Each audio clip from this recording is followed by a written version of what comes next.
ജോലി രാജിവെച്ചാലോ ആലോചിക്കാം. എടാ ഞാൻ നിന്നോടാ പറഞ്ഞു ഞാൻ രാജിവെച്ചാന്ന് ആലോചിക്കാന്ന്. രാജിവെച്ചിട്ട് രാജിവെച്ചിട്ട് എന്താ നല്ല അന്തസ്സായിട്ട് വേറെ ജോലി ചെയ്യും. സാറിന് വേറെ എന്ത് ജോലി അറിയാം? എൻ്റെ അമ്മേനെ അവിടെ കുറച്ച് സ്ഥലമൊക്കെ ഉണ്ട്, ഞാൻ അവിടെ വാഴ കൃഷി ചെയ്യും. കൃഷി ആക്ച്വലി നൈസാണ്, പക്ഷെ നിങ്ങൾക്ക് കൃഷിനെ കുറിച്ച് വല്ലതും അറിയോ? ഈ വാഴയുടെ എന്താണ് നമ്മൾ കൃഷി ചെയ്യുന്നത്? വാഴയുടെ മറ്റേ പഴത്തിനുള്ള കുരു. പഴത്തിന്റെ കുരുവല്ലടാ, തൊലി.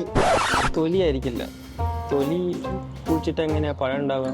എടാ വാഴയുടെ പഴമായിരിക്കും കൃഷി ചെയ്യുക. പഴം കുഴിച്ചിട്ട് പഴം ഉണ്ടാവും, പഴം കുഴിച്ചിട്ട് പഴം ഉണ്ടാവും. എൻ്റെ പൊന്നളിയാ, ഞാൻ പറയുന്നതുകൊണ്ടൊന്നും തോന്നരുത്. എന്നെ കൊണ്ടൊന്നും പറ്റില്ല എന്നായിരിക്കും.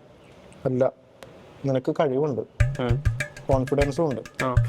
രണ്ടും ഇച്ചിരി കൂടുതലാണെങ്കിലേ ഉള്ളൂ. എടാ നീ ഒട്ടും സപ്പോർട്ടീവ് അല്ല. ഇല്ലടാ, എൻ്റെ കയ്യിൽ നിന്ന് 10,000 രൂപ വാങ്ങിച്ചിട്ട് അത് തിരിച്ചു തരാതെ നീ ജോബ് റിസൈൻ ചെയ്യുമ്പോൾ നീ ഒന്ന് കൈയടിക്കണം.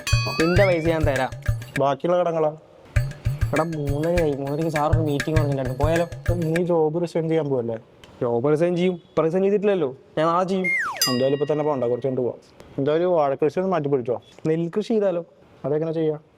സിമ്പിളല്ലേ, അരി കഴുകി കുഴിച്ചിട്ടാ പോലെ. എന്നാൽ അങ്ങനെ വെച്ചാൽ ബിരിയാണിൻ്റെ അരി കഴിയുക. അതാകുമ്പോൾ ഈ ബസ്മതി റൈസിനൊക്കെ നല്ല റേറ്റ് ആണല്ലോ. ശരിയാ, പരിഗണിക്കാവുന്നതാണ്.